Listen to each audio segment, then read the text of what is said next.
You know, when you look up at a massive dome, you're not just seeing a curved roof. Yeah. You're seeing this incredible moment where civilization just pushes against the absolute limits of physics, literally reaching for the It's a heavens. victory over gravity, and that's really our mission for this deep dive. Hmm. We're looking at two structures that were peak innovation, the Roman Pantheon and the Byzantine Hagia Sophia. Two absolute giants. Exactly. And these weren't just buildings, they were technical revolutions. We want to get into the challenges they faced, the specific tech they invented to solve them, and how that engineering just fundamentally reshaped their societies. Okay, let's start with Rome then, the Pantheon. Yeah. Rebuilt around 118 CE. I mean, the scale is just staggering.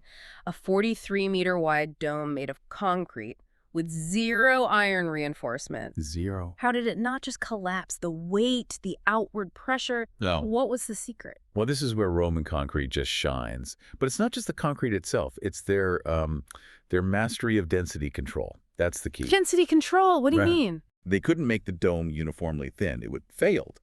So instead, they made the materials lighter as they built upwards.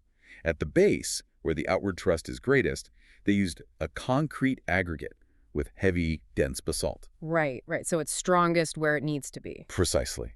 And then as the dome curves up and in, they start switching out the aggregate, they move to lighter materials, and by the time you get to the very top, near the oculus, they're using like super light pumice and porous volcanic rock No way. So it's literally heavier at the bottom than at the top. by a huge margin. And the dome itself gets thinner too. It goes from almost 6 meters thick at the base to about 1.5 meters at the apex.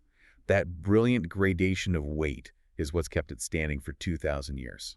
And the oculus, that famous hole at the top, that wasn't just for light then. It's structural genius. It removes a massive amount of weight from the weakest point, the very center, while also creating that incredible moving beam of light inside. So the impact was just monumental. Oh, it created the largest uninterrupted interior space in the world until modern times. It was a physical statement of Roman imperial glory.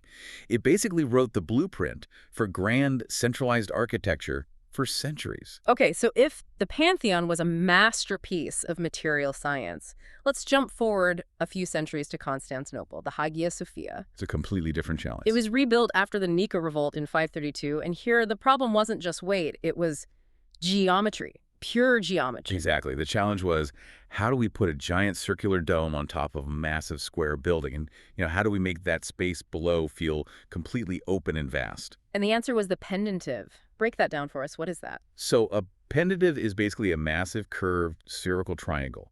You build 4 of them in the corners of the square, and they curve upwards and inwards to form a perfect circular base for the dome to sit on. Ah, okay, I can picture that. It's an incredible solution because it channels all the immense weight and thrust of the dome down through the pendentives and onto just 4 enormous piers, not walls, 4 pillars. So the walls aren't holding anything up. The walls are free, and that freed up the architects to do something revolutionary. They pierced the base of the dome with a ring of 40 arched windows. Which creates that famous effect. The dome looks like it's floating on a cushion of light. I mean, the first one actually collapsed in an earthquake, so they rebuilt it steeper and stronger. But that visual effect, Yeah. that was the whole point. It was theology expressed through engineering. Perfectly put. It was the union of divine grace and imperial power made visible. The building was the message. It's just incredible. You have 2 cultures, 2 different eras, solving the same fundamental problem, how to create a vast heavenly space with 2 completely different, brilliant solutions. Roman material gradation versus Byzantine structural geometry. And both of them unlocked a sense of scale that influenced everything that came after. From Renaissance cathedrals to mosques, the DNA of these buildings is everywhere. So, thinking about today, it leaves you with a big question.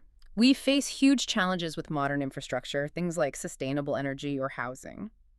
So, what do you think is the modern equivalent? What material or structural innovation happening right now is solving a fundamental problem for our society, the way Roman concrete or the pendentive did for theirs? That is a great question. Something for you all to think about.